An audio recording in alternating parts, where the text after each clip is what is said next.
Comme Michel, Marius et Mathéa, des centaines de Toulousains ont dû quitter leur appartement à la hâte ces derniers mois.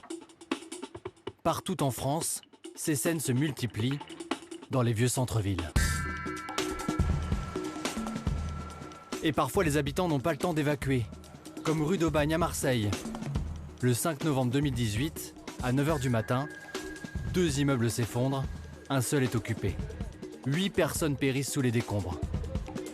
4 ans plus tard, Lille, à 2 pas de la Grand Place, 2 immeubles s'écroulent. Un homme trouve la mort. Le bilan aurait pu être plus grave encore.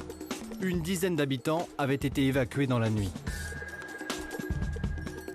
À Bordeaux, durant l'été 2021, 4 immeubles du centre-ville s'effondrent. Aucun mort, 3 blessés et 13 bâtiments voisins sont évacués. Plus récemment, à Toulouse,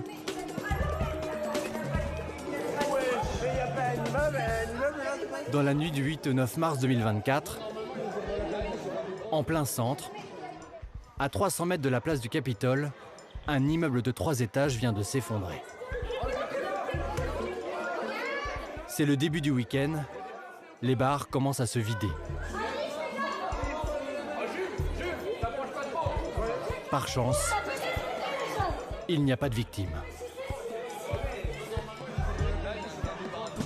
Des immeubles qui s'effondrent, d'autres qui menacent de s'écrouler.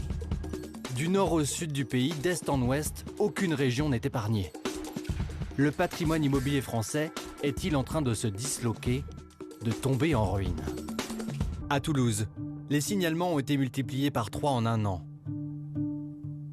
La ville a émis l'an dernier 35 arrêtés d'interdiction d'habiter, dont 15 pour des situations de péril imminent, principalement dans le centre ancien. Toulouse n'est pas un cas isolé. 400 km plus au nord, dans le Puy-de-Dôme, Thiers, capitale du couteau.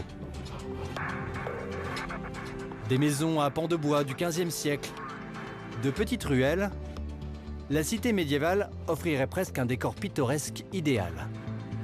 Presque, parce que depuis plusieurs années, c'est plutôt celui d'une ville fantôme. Immeubles à l'abandon, façades éclatées, toitures endommagées, le cœur historique de Thiers souffre. Partout, les signes de catastrophe évités. Ici, la mairie a émis 25 arrêtés de péril depuis 2012.